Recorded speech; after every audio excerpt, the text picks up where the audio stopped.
Stylish star Allu Arjun హీరోగా సుకుమార్ దర్శకత్వంలో వచ్చిన పుష్ప చిత్రం ఎంతటి సంచలనాలు నమోదు చేసిందో అందరికీ తెలిసిందే.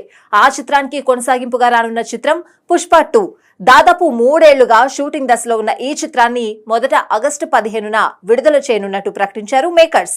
కానీ షూటింగ్ పెండింగ్ లో ఉండడంతో డిసెంబర్ 6న రిలీజ్ చేస్తున్నట్లు మరొక డేట్ ప్రకటించారు మైత్రి మూవీస్. దీంతో పుష్ప రాకతో డిసెంబర్లో రావాల్సిన సినిమాల పరిస్థితి అయోమయంలో పడ్డాయి. అయినా కూడా మరోసారి పుష్ప 2 పోస్ట్ పోన్ కానుందనే వార్తలు వినిపిస్తూనే ఉన్నాయి. కానీ ఈ సినిమా షూటింగ్ మాత్రం జెట్ స్పీడ్ లో జరుగుతోంది. ఇటీవల ఫ్యామిలీతో కలిసి ట్రిప్ కు వెళ్లిన అల్లు అర్జున్ ఇండియా తిరిగొచ్చేశాడు. దీంతో పుష్ప 2 షూటింగ్ లో పాల్గొనడానికి రెడీ అవుతున్నట్లుగా తెలుస్తోంది. ప్రస్తుతం రామోజీ ఫిల్మ్ సిటీలో పుష్ప 2 షూటింగ్ జరుగుతోంది. ఇతర నటులపై కొన్ని సీన్స్ తెరకెక్కిస్తున్నారు.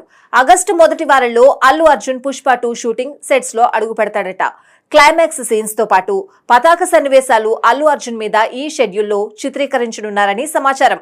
ఇక్కడ నుంచి వీలైనంత త్వరగా పుష్ప 2 షూటింగ్ కంప్లీట్ అయ్యేలా ప్లాన్ చేస్తున్నారట.